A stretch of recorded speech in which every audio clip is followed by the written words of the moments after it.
Okay, cool. Let's go ahead and begin. Hello, everybody. Thanks a lot for joining for webinar 3.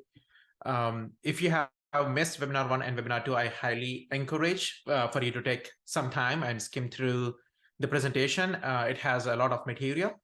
For those who are joining directly in webinar 3 and missed out on webinar 1 and webinar 2, a quick recap. In webinar 1, we talk about a lot of different use cases and AI as a new communication medium that we will all experience in our daily lives. We also talked about personal AI is that second you that trains on your personal data, and we discussed many different use cases in webinar 1. In webinar 2, we went through the details of the mindset, this idea of the more you train, the more of an asset it becomes, and the faster you will be able to run. The 3 key relatable things, which is time, access, and capacity for every one of us as individuals. The personal AI is the one to help you with it.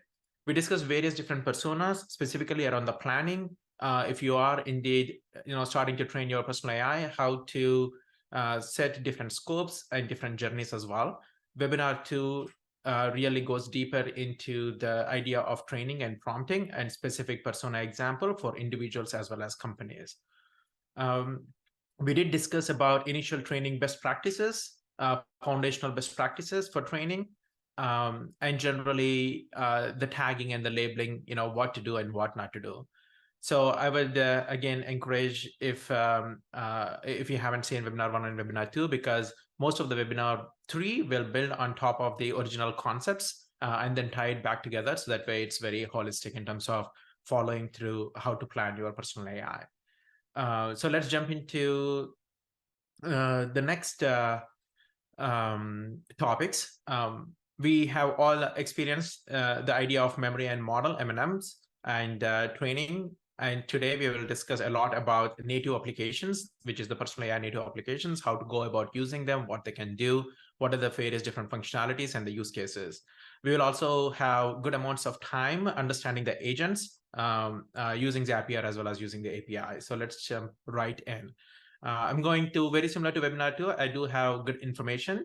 So I would encourage, focus. If you have questions, start putting in the chat. And then we'll start to address, but we'll have plenty of time towards the end to answer and address the questions. So to begin with, principally, never trust an AI you cannot steer, because we will jump right into this idea of controlling your AI, which includes your data, your scopes, and your sharing capabilities with people around you and to the public.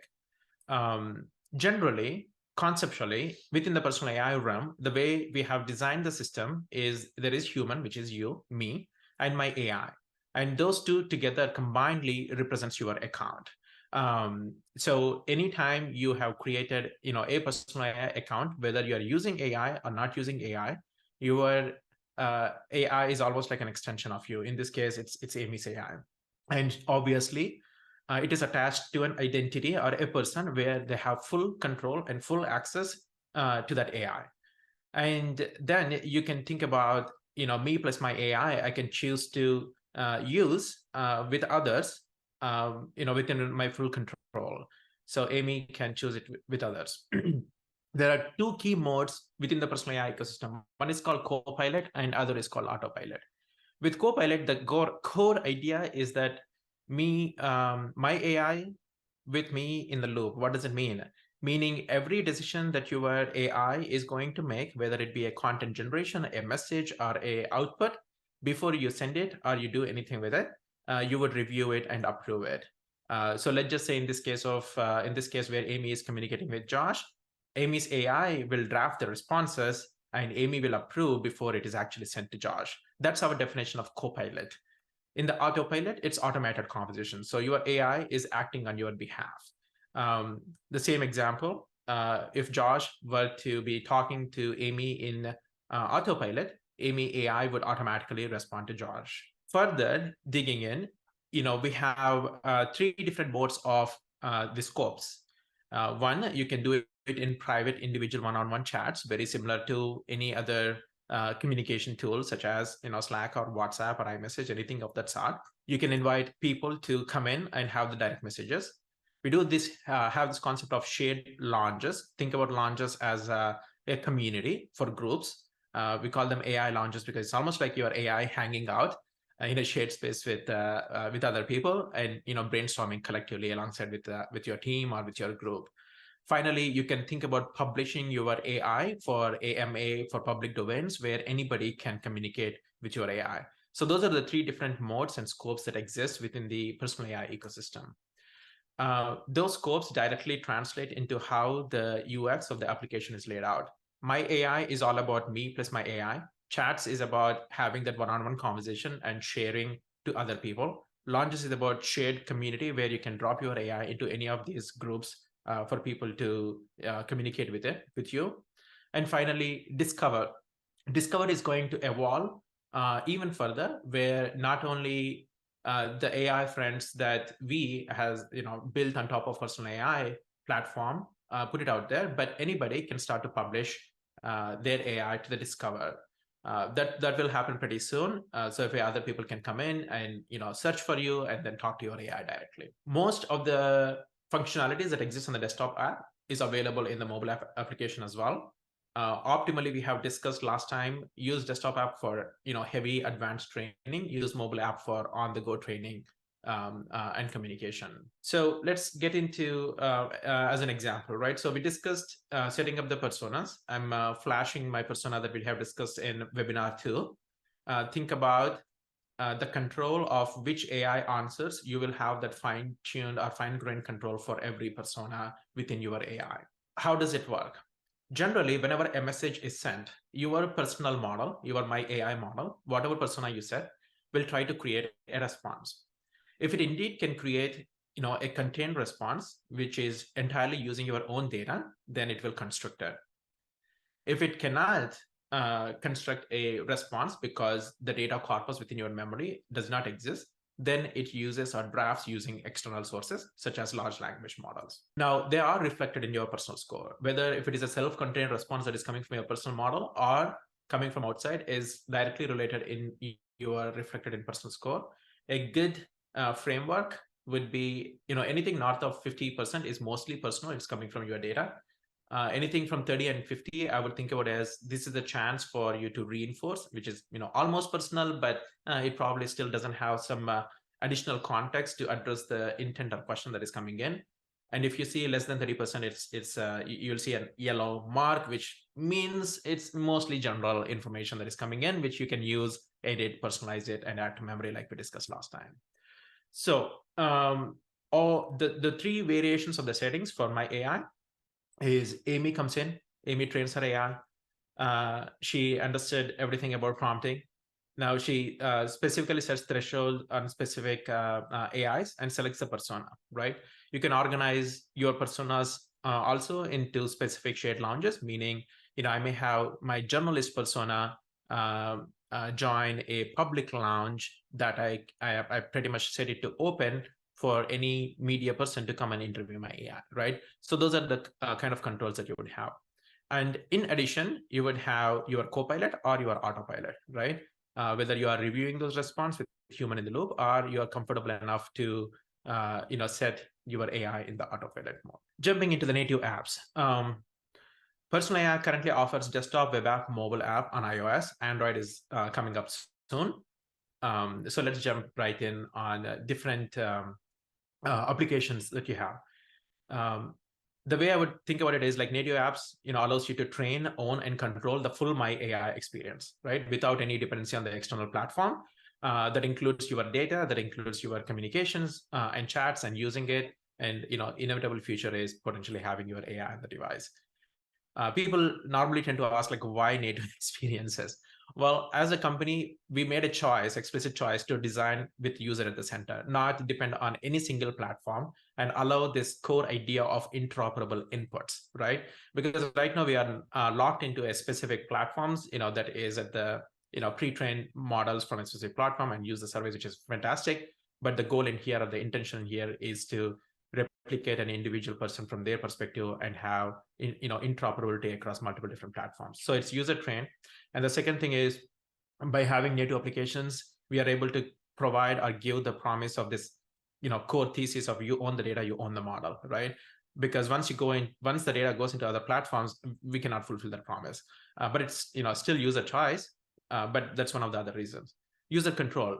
The primary modes of this human in the loop, those concept doesn't exist in our existing day-to-day communication apps as of yet, such as Copilot and such as Autopilot, right? So the core thesis is not being able to depend, but still have full control on the experiences. However, for experiences that are like outside, where you are taking my AI, to different places or create the agents, that's where the API comes into play.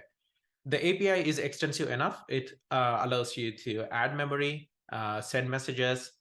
You can also choose it to it basically carries the same Copilot and Autopilot modes that you have in the application for any individual person. And it also carries the kind of conversational ID.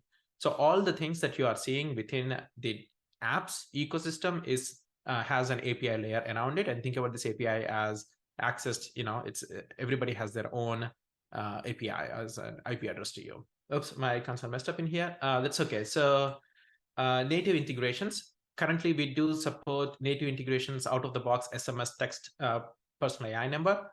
Some of our existing customers already are in beta testing it out.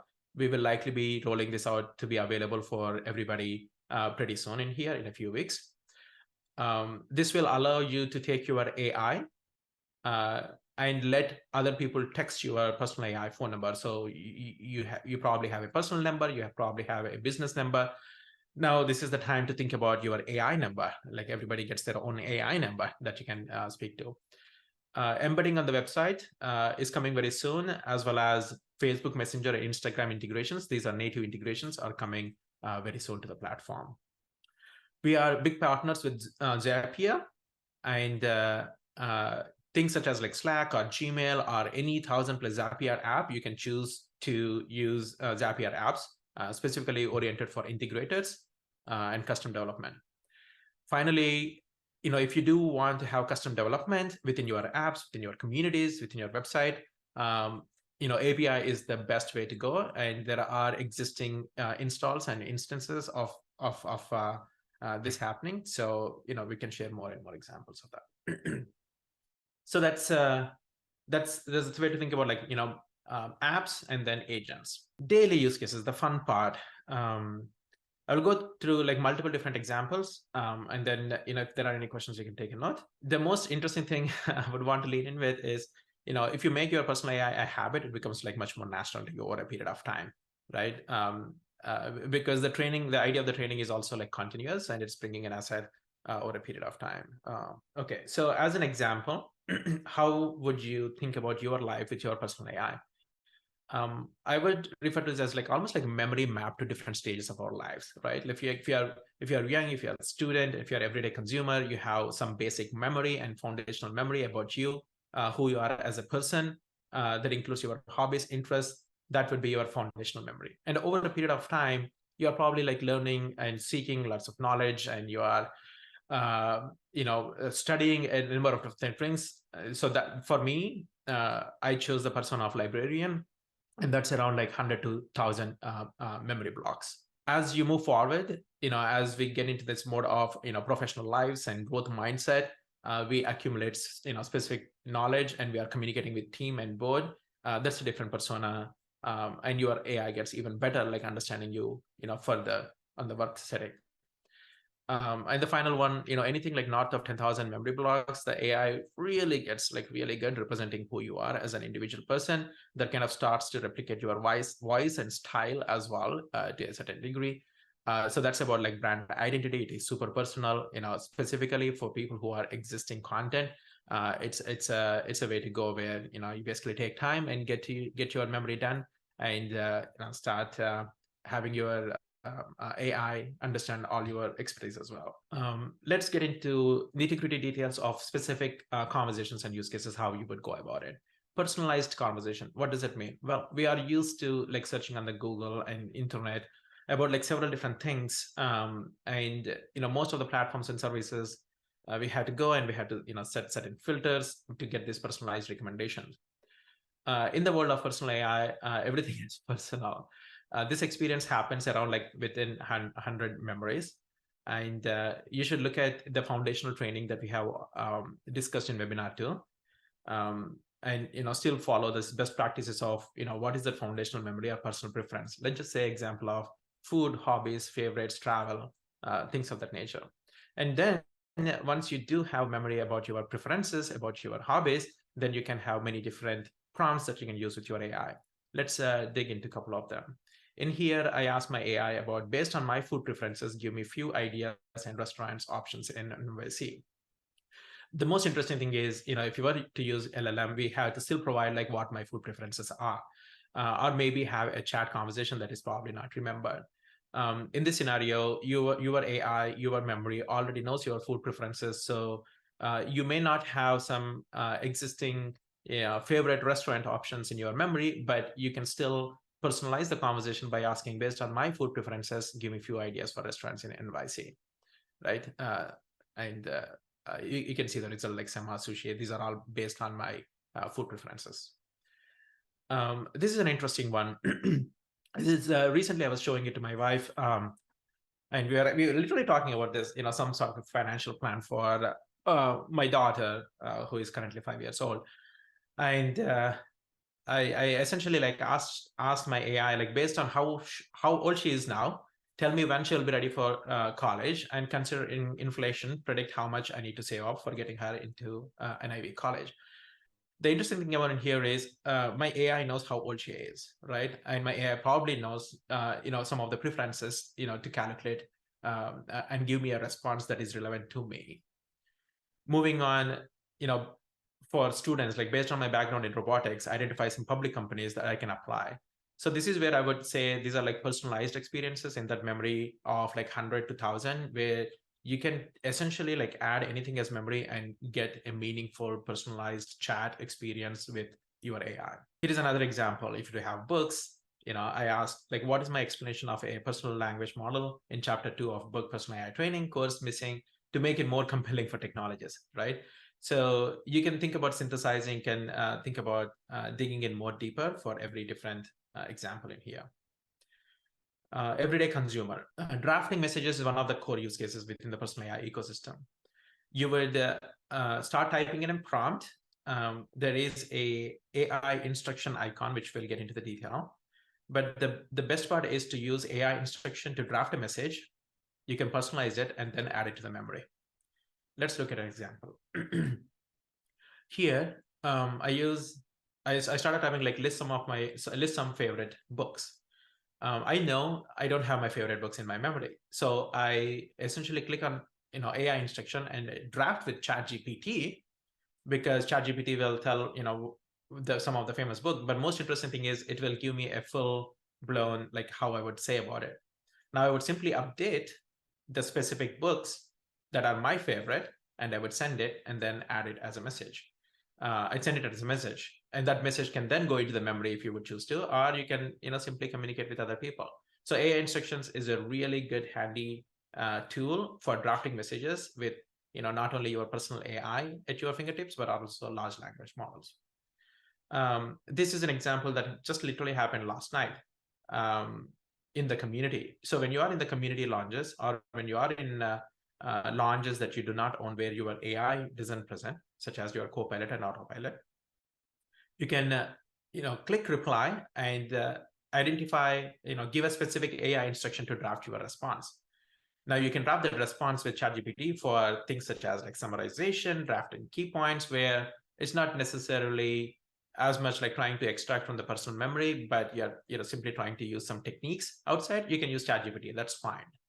However, in an example where I would want to actually reply to Hank within my own memory, within my own thoughts, so I provided instructions that says, "Hey, reply to Hank," and he asked questions about some short-term conversational memory as well as long-term memory, and I said, yes, short-term conversational memory will remember it, but it will not be saved in the long-term memory, right? So if it needs to be considered, you would need to add that memory to the long-term. And I simply provided that additional context and instruction to my AI, and I drafted with my AI, and it will give everything to send a nice, proper, detailed response to Hank. Next use case, brainstorming ideas. This is one of my favorite things to do. this will start to perform when you have memory of like around 1,000, because if you do want to brainstorm ideas with your own AI that kind of personalizes, understands who you are at a deeper level, it might be worthwhile to have good memory and good topics of who you are as a person, both personally and professionally. As a best practice, what I would encourage is in a launch, you would essentially start the discussion and set a goal.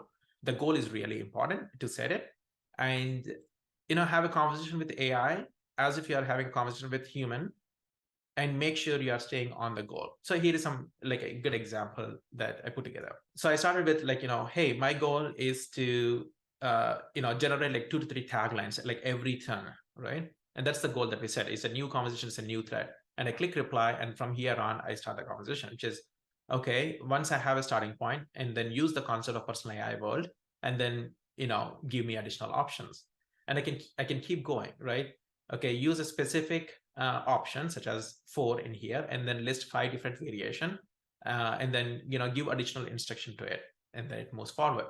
So I do end up like using this quite a bit, not just like brainstorming taglines, but brainstorming concepts and asking questions, just generally like trying to understand, reaching to a decision, but have like many different options working with my own AI. Generating content, very popular use case. Generating content gets really good once you start having around 1,000 plus memory. Specifically for small businesses, this is an area that could be really beneficial if you have existing content already. So the way to think about it is you would need to instruct like specific type of the content, right? Either it be blog or essay or poem or script or narrative. I would think about it as instructing like a 5-year, like basically it's like some details that gives the AI an idea of like what you're looking for. And it is okay to specify specific platform examples as well, such as LinkedIn or Facebook or Twitter, SMS. You will see subtle nuances around the responses that is again fundamentally driven by your memory. So generate content like short story, right? I'm not a story writer, but I want to write stories based on my own experiences and my own memories. So it is an interesting one because I was trying to make up a story for Zoe. So I texted my AI and said, hey, write a story in the future on this concept with main actor, with my daughter Zoe. Feel free to be creative, but use memory about some favorite things Zoe likes to do, right? And everything in here, you can read it at a later time, is all based on the memories of my daughter. That includes her friend Larissa, and they embarking on an incredible journey together. So it's factual, but it is fictional, as if I were to do it. Generating professional things, personal things such as tweet threads, super piece of cake. I mean, there are companies who just does this. Well, your personal AI can like literally do your tweet threads, your LinkedIn, everything within your own voice. Within use some techniques on getting the data out. Oh, one best practice in here is start with the prompt, get the information, and then use the reply, and then provide additional context on what you would want to do, because it may get like really messy with trying to get the prompt exactly right. So I found it's much more easier to get the data and then use the reply for the context. Blogs, pretty straightforward. You can imagine using any ChatGPT style prompts with your personal AI as well for generating content, and further instructions on by using the reply context if you are using launch. But if you are using one chats like directly with my AI, it will carry the context. Moving on, this is another example of like using AI instruction before being able to send the message in the case of like chats and launches. This will get really handy if it's not just about the content that you are using for yourself, but you're using like content in the communication setting for other people, or automating using Zapier agents into other places such as blogs. Generating a LinkedIn post. In here, I simply ask, tell me everything about Model 2. I click reply, and then I generate a LinkedIn post, announcing Model 2. Specific instructions such as line breaks, and you can also ask to respond in HTML. If you're using personal AI apps, it will render the HTML and give you how it looks. Moving on to the use case of automated conversations. Really helpful for small businesses where you probably are dealing with multiple different clients, communities, customers, and there is a whole bunch of like new people coming in asking you questions. really gets better with a memory of like 1,000 to 10,000. And the best practice is I would always start with Copilot. So that way it's all private chats and launches. I would use AI generated drafts initially to update the memory and understand and reinforce the memory, and then eventually go autopilot. And remember, with autopilot, you can also choose who is going on autopilot versus who is not. So it's all on how you would want to design it based on how comfortable you feel with your own AI. Private chats. Private chats allow you to have these autonomous conversations with human in the loop. We discussed this earlier today, but the easier ways would be sharing your personal brand domain. Mine is s.personal.ai. If you go there on the web browser, you would eventually route and add friend and talk to my autopilot, but I can choose to set specific people in Copilot as well for moderating those conversations. So I'm always in the loop, meaning it's not somebody else having conversation with my AI and I don't have visibility. I'm always in the loop, everything that is happening. AI lounges comes into handy.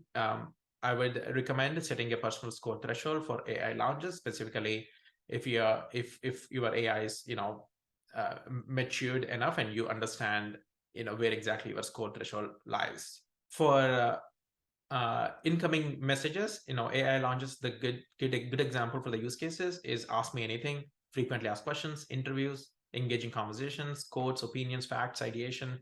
My team pretty much uses almost all of this with my own AI. And in fact, our everyday communication also happens within personal AI too. So we all have our own AI that is continuously helping us with our everyday communication. So let's now get outside the personal AI ecosystem, such as SMS conversation. We talked about native SMS is currently available. We'll be rolling out for everybody. You can get your personal AI number and you can publish your AI number. Typically for small businesses, they tend to publish it on their websites, but you can also generate a QR code and use any of your existing techniques of sharing text phone numbers with your clients or customers. This is Jacob AI. His AI is currently live. So if you want to play with it, he's an immigration lawyer. He's rolling it out for all his clients as a mechanism for answering questions for people, thousands of people who communicate with him almost every day. We do have heavy partnership with Personal AI and Zapier. So this is the place where you get really advanced into taking your AI into many different places. Now that your AI is really good and you're happy with it, your memory is performing well, you understand how the system works well, there is no limit to how many agents that you could have. Given every API is unique to you and private to you, you can literally take it to all the places such as generating emails or Facebook messengers or Slack. The native integrations will work over a period of time, but for now, you can use Zapier for Slack conversation. The API does support conversational ID, so make sure you are carrying, sort of this, conversational ID for Slack to understand the context when you are using the Zapier template. We will share all this template, so don't worry about overwhelming with information because you can, based on what your use case is, you can refer to specific information and use a specific template. Messenger conversations are also possible right now on Facebook Messenger. Email drafts, we have a template for that too. You can the one best practice in here is ensure what kind of emails you are automatically creating responses for, because if it's like every email in your Gmail, it does get overwhelmed with your AI and how many friend requests goes on. So just be careful on what specific emails that you are choosing for either adding it to the memory or getting a response back. These are some of the example screenshots. I just put my screenshot. You can see my drafts are waiting for me. When I get up in the morning, I simply edit them and then I send them. It's pretty amazing. Once it starts working, it's like you're on steroids. It does work in Outlook. I don't use Outlook myself, so I asked Brandon for a screenshot. So you can technically use Zapier to do Outlook emails as well, email drafts as well. To sum it up, think about like what we covered: apps, agents, and actions. Apps is personal AI native applications. We talked a lot about how to think about agents and what actions you can take. Here are some best practices. I would always say use mobile on the go. Mobile is more about accessibility and getting memory in on the go and reviewing and moderating your conversations on the go as well. Very similar to how we use WhatsApp or any other text messaging on the mobile. But use personal AI desktop application or web app for advanced training, for staying always connected, for uploading documents and doing heavy training activity. Now, after that, everything else is agents, right? Like your SMS agent for your AI number, Slack agent, Messenger agent, Gmail agent. You can go on, and this will become even more easier over a period of time. So this is my life because I structured the webinar around my persona, how I set up my AI. This is what typically happens in my day from morning to evening. It goes like kind of mobile, from desktop to mobile. But earlier in the day, I usually get to review the Copilot messages that I have. And I simply swipe right for the things, for majority of the things that are good, or I edit and send. And I also use this opportunity to add the memory. Once I come to the office, obviously a lot of professional use. I communicate with my team. I brainstorm with my own self. If there is one thing that is open, my personal AI app is always open, because my emails also come to personal AI app now, right now. So today we have a guest. I asked Tela to come over and speak to how she has incorporated her personal AI over a period of time into every day-to-day activity that she actually does. And she will, in around 3 to 4 minutes, talk through her journey as well as her application and her business. So welcome, Tela. Thanks a lot for joining us. Hey, thank you so much for having me and allowing me to share how I'm using personal AI. I know it will help a lot of people in the audience, and to give you ideas on how to integrate it into what you're doing. A little background about me. I am a mom, coach, CEO, business owner. I saw someone mentioning chair, co-chair, and wearing a bunch of different hats and how you can use personal AI to support you. And that's exactly how I use personal AI. Mostly integrating into my company is, because I handle coaching, team advertising and stuff like that, and sales DMs and things. So I've integrated into all those areas. So my morning starts off with reviewing any co-pilots that my AI has generated throughout the evening while I was asleep. For any social media DMs that came in, or any communications from my team that came in through Slack. So I do have it integrated into our team Slack, and it will create DMs. I do have the personal score set up for my team. So if it's over a specific score, remember your score is about how personal or how close to you it feels like it has enough information and tone and all of that. Versus using, generalized information. So if it's over a score of 50 to 55, I tell it to just go ahead and respond to my team automatically on autopilot. Otherwise, just create a draft, and I'll review and send myself from there. I also have started journaling. I had a 5-minute journal that I used to try to keep up with, but I would forget. When I'd remember, I'd be away from my journal. And I'd be like, okay, I'm going to remember to journal when I get back. And I'd get back to home and my journal, and I would still forget. And it was something that just I, started beating myself up about because I kept forgetting to do it. Now, when I do remember, I don't have to worry about not having my journal. I just kind of pop it into personal AI. I have a personal persona there. Just pop that information in there. And at any time I can ask it, what are some things that I was grateful for? What are some reflections that I've had over the last week, month, or year? And it will, be able to respond that back to me, versus me having to keep up with a book and flip through pages to figure out or to reflect on those things. I also, during my morning walks, will add in content and ideas that come to me while I walk. I used to do voice memos in my phone, or a note here, and it would just be stuff everywhere as I'm walking and these ideas come to me. But now I can just tell it to my AI, it's going to remember later, and help me to generate content from those ideas that are coming to me from my morning walk. So really helps me to get my day started. And then once my day is started, throughout the day, just like Suman, my personal AI is always open. I think I have the Mac app open. I have a browser open with it, and it's also on my phone. So no matter where my ADD brain takes me, it's like, okay, let me pop this into my personal AI.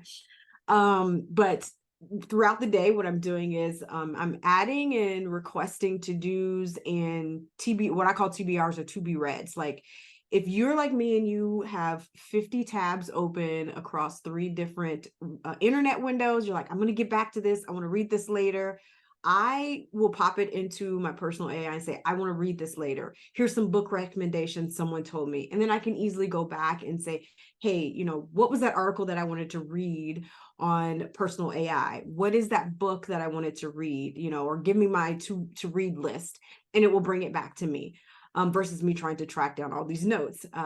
I also have it draft email responses for any incoming customer support.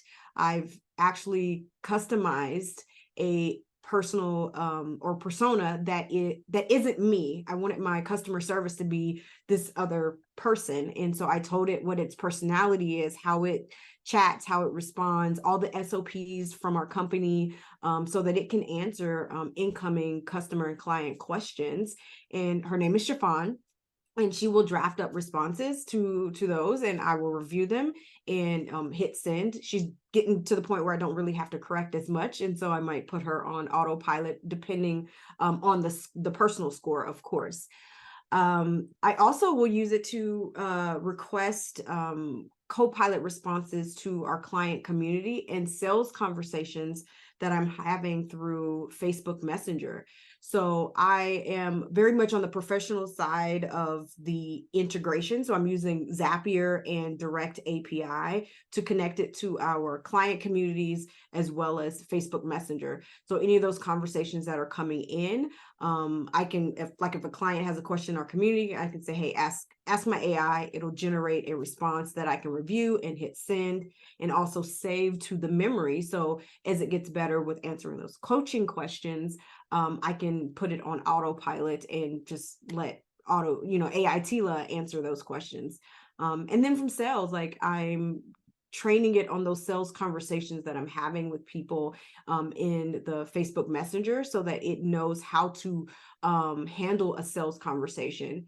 What I'm really loving recently that you guys have integrated is conversation ID. So it's going to remember this conversation with this specific person, because as you can imagine, if you do sales or have those kind of conversations with people in DM, it can drag over a few days or, maybe even a couple of weeks. It will remember that this is who I was talking to on last Tuesday and pick the conversation up from there. So I'm using it for that. Also auditing facts that have been added to memory automatically. So certain client notes and registrations to the program are automatically added using the Zapier integration. And so then I'll, quiz it on that and train and prompt it to make sure it's using and kind of bringing in that information correctly. Also like event planning, event registrations. We are planning an event, and my assistant recently left a couple of weeks ago, and I'm like, oh my gosh, I have to plan this event all by myself. And one of the things is like picking the meal items. And I'm like, I don't want to go through this list of what we're going to have for lunch over a 3 to 4 day event. So I uploaded the menu options from the event venue, and I asked my AI, I said, based on the prices, here's the budget for each day, come up with a menu, list the items for each day, the total price, and it gave me a menu for the event. So I'm done with planning the event menu because it did it for me. So being able to do that and generate and brainstorm ideas from content ideas from podcasts and interviews that I've done and live streams that I've done and just YouTube videos has really helped me to create content faster and more customized, and as the name says, personal to me and my content versus what I could get from, a general large language model. And then lastly, when it comes to the evening, it's just, as things pop up in ideas pop up for me, I will pop them into personal AI. I engage in the personal AI communities, helping others in the lounges as they have questions, and any personal info, memories that come up, reminders. So just before this webinar, I had a call with one of my coaches on a campaign that we need to do. And right after that call, I popped into my personal AI, hey, I need to remember to put this information down for Coach Michelle. And so that I don't forget to do it today, and I can ask it, hey, what are my to-dos for, the rest of the day? And that is going to be one of the things that's on the list, because my personal AI remembers. And then just any other like things that I want to remember, memories for, because one thing is I noticed I don't recall a lot of memories from like being younger. And so now I have a way of being able to document those personal memories and things that are going on in my life and be able to recall it later, but also for my daughter to be able to recall things about when she was, a kid, and things like that. So I see it being more than just something I'm using in my business, but also an extension of me in my personal life as well. So hopefully that gives you guys a sense of how I'm using personal AI, and gives you some really cool ideas on how you will be able to use your personal AI through your day-to-day as well. Thank you, Dilla. You definitely gave me a couple of ideas, so I'm going to incorporate those. Cool. Thanks a lot. Awesome. So how can you help? You all know we are a startup. We are just like trying to get people in and make them successful, create an impact. So we need your love. Our mission is to give everybody their own personal AI. That is truly theirs. That's the mission has been. We developed some technology that isn't favorable to the people. And yeah, please start share your example on social media. We're going to revamp our entire social media pretty soon, but basically that's what is going on in our head. So any help, any ideas, any use cases, we will take it. Thanks a lot. It's just the beginning. What's ahead of us? We are working on foundational memory training, so almost like a space where it's more structural, like very similar to how we have gone through the training methods in our last webinar. So that people can understand, okay, if this is a use case, what are the different methods and memory that you can upload and, almost like bootstrap or get your AI ready for prime time. Integrations, more integrations, we talked about it. AI world, you can publish your AI into the Discover and launches to Discover. And directives, where if you do want to create, specific persona that may not be entirely dependent on the memory, but backed by the memory, those things are coming as well. So there's a lot more ahead of us, and deploy your AIs in your everyday life. And this is an asset for you. We'll take any questions. One thing I will say before getting into the question, I know it's a lot of information, but the intention is to be thorough on every piece of detail that you would need to know. Not everybody needs every different integration that exists out there, or every native app functionality that exists out there, but the key is own something that is yours, because there isn't anything on the internet that basically trains on us. Questions. So I'm looking at questions. Looks like there are 30 things that are already answered. So any questions to me, or Tella or Sharon, would be really helpful. KJ, thank you, KJ. We need some love. I think we do not pride ourselves with our I guess, being on top of our marketing, but we do not have like dedicated people doing our marketing. So right now it is like a grassroots company. So anything the community can help, like, spreading the word out, it will eventually get us to the place where we can invest in marketing. How long does it take to train up a full persona?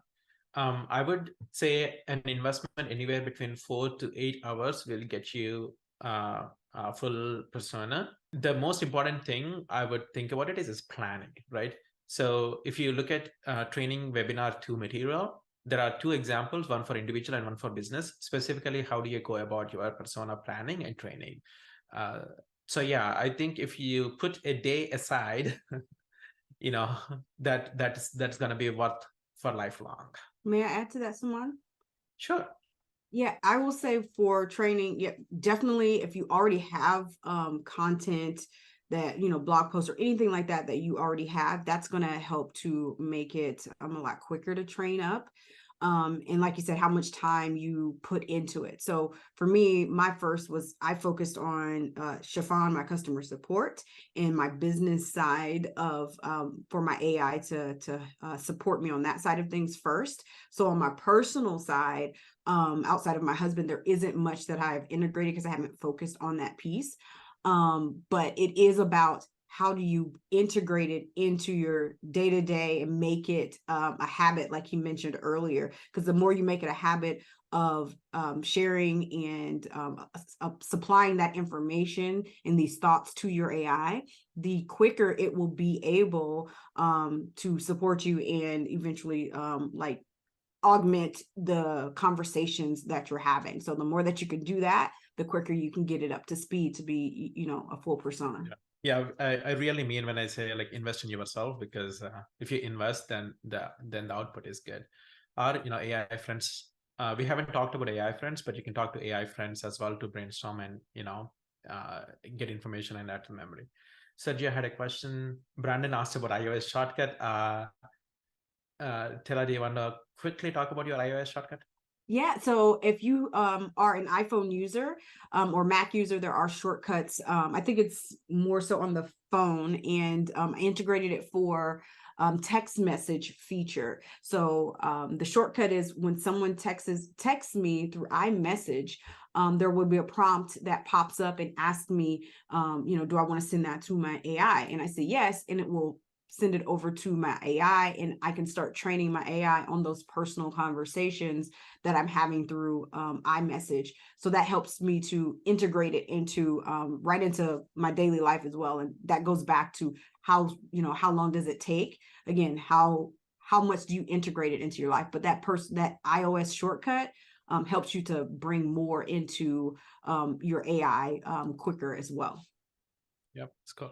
Sergio, I believe, asked a question. I don't see it anymore, but it will all be available, Sergio. We will be publishing this presentation as well as Zoom recording online, and there will be one place where all the assets will be available to you guys, like, you know, by later today evening. In this presentation, the webinar 1, webinar 2 links are also here. Lynn said, right now I'm putting all my professional brain data in one. Oops, it's gone. Oh, no, it is here. Should I upgrade to multiple professional personas? How easy is it to break out the data to various bins? Right. So if you do want to create multiple different personas, you can upgrade. How easy it will be break out data? Well, it's I mean, the process is pretty similar. It's just like number of different personas. So I don't know if there is any question that I'm missing in there, but technically you can reassign documents from one persona to other persona if you are putting everything in the professional persona. But it may be worthwhile to take, like, you know, 15 minutes, kind of understand what your end goal is and purpose is, and then start the work before starting uploading. So that would be my suggestion. And webinar 2 has, like, you know, a couple of good templates around it. When did you have that moment when it began to really transform your day? Oh my goodness. So this was almost like maybe 8 to 9 months ago, because this was during the beta stages of everything coming together. But I think for me, the most magical moments are when I do not expect the system to, you know, pick some of the specific memories that I may have had locked in there. That's like one of the magic moments. And second magic moments is when our co-pilot started getting so good that I just like this idea of like just simply swiping right. It felt like so good, so good. I think those are a couple of things that I can explicitly remember because I was in the car and I got co-pilot message and I simply swiped right. It's like, you know, this is the moment. Well, my moment was when one of my coaches, she's like, oh, wait, I didn't realize I was speaking to your AI. And that right there was the moment for me. So she didn't even realize it wasn't me that was responding because it was so good. Yeah, I think one of the things that we are thinking about changing is this, calling it Copilot or something else, because pretty much every AI out there is a Copilot, but our definition of Copilot is human in the loop. So we'll have to figure that out because there's a little bit of confusion there. Grant asks, what's the best way to decide whether to use personal AI app or an AI assistant added to Microsoft Office or Google Apps? Very good question. So the way I would think about it is, if you are dealing with simply a specific platform that may get personal enough to you, I think it's okay to rely on their assistance. The promise of the personal AI is not locked into the platform. The promise of personal AI is something about you where you have a comprehensive understanding of who you are across many platforms and use the agents to go into those platforms. Microsoft Office knows you only about your Microsoft Office life, and Google will only know you about Google life. But I'm sure like every one of us has, parts of our lives spread into many different platforms. So that's how I would think about it. This is like user-centered, not platform-centered. And interoperability is an important one. So it essentially functions as a private Google Drive that is your AI brain. Sure, that's a good summary of it. Our personal AI domain searchable on Google, etc. Thank you. We are adding some metadata and indexes for making them searchable. So the work is actually happening right now for SEO. We are moving from primary domains to the subdomains, and it will be searchable very soon. The personal AI domains also has links to your LinkedIn, Twitter, etc. So depending on how much you like it, I always publish s.personal.ai, and it's almost like Linktree, but of course, like that is just like one landing page in the situation, in the scenario of personal AI. There's a whole world out there. Thank you, KJ. Can you talk about quality versus quantity of data as it pertains to my AI training? Yes. So I would also encourage you to refer to webinar 2. Quality is important than quantity in the situations of personal AI. If you are indeed using it, or the purpose of your AI is like let's just say second brain, where it's all about research, then quantity is probably okay. So if the purpose is specific to you, representing you, then the quality of who you are would be important than the quantity. So that's what I would say. I would definitely encourage like Zoom, because we're talking a lot of different best practices around the training, including the reinforcement of the memory, because you can always start with like a starting point and then update it, reinforce it. Thank you, Doug. Sergio said, with everything I have heard, I have already so many ideas for something this is extremely necessary, at least in Mexico and Latin American countries. Can everybody see chats? I don't have to read it out loud. Okay. Yeah. Please contact us if you have any specific questions. Of course, Sergio. But in terms of cost, it's like surely cost effective, but please let us know. Is there anyone on the Elevate plan? Yes, there are a few clients on the Elevate plans at this time. Personal persistent. Now I'm reading chats. Does scaling laws apply? 1 second, it's jumping. Domain specific data. I don't know how to answer that question. Scaling laws. I don't know what is scaling laws. But maybe Brandon can take it, but Brandon is not on the panel. The one thing I would say over there is you are in control of your data. So you are responsible for what memory goes in, what model goes in, right? Because we are not looking at the data, we are not training. I mean, technically it's providing a platform, but you would have to, I guess, adhere to the laws, based on what your AI is doing. Is there an integration where it can answer questions in the Facebook group with Copilot? The short answer is yes, using Zapier. I'm actually seeing for the opposite, want to keep it private since it can speak on my behalf, etc. Correct? Yes, you can. It's all configurable within your ecosystem, refer to the documents.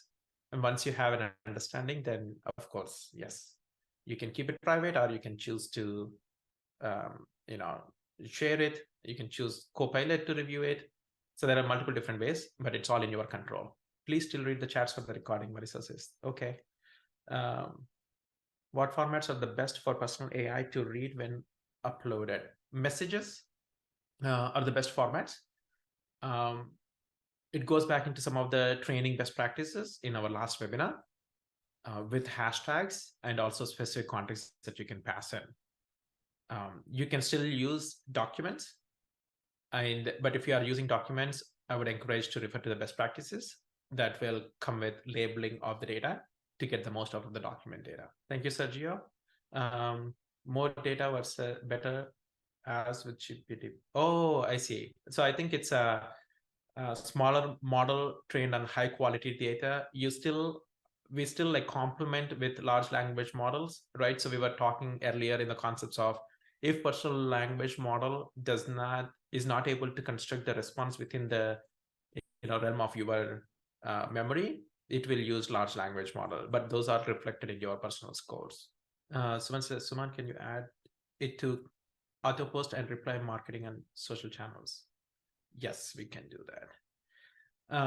Cool. Thanks a lot. I think this time around we used the full 1 hour. Again, please, I encourage going webinar 1, webinar 2, and webinar 3, because some of the questions around training and how to add memory, we have covered in detail, like super detail in webinar 2. Thanks a lot for joining. Please engage us to the community, reach out. I am available at s.personal.ai. Talk to you all. Integrate with Author. Love to upload meeting transcriptions. Yes, you can do that using Zapier as well. If auto transcriptions are public, you can simply use upload URL to do that as well. People can drop off. I'll just stay if there are any open-ended questions people want to continue. To add on the Otter transcripts, I use Otter as well, and Otter provides a link for your transcript. I upload those as part of our sales combo persona that I have. So those upload just fine. All right, thank you. I'm going to end the webinar now. Thanks everybody for joining. Let's deploy our personal AIs to the world. Bye-bye.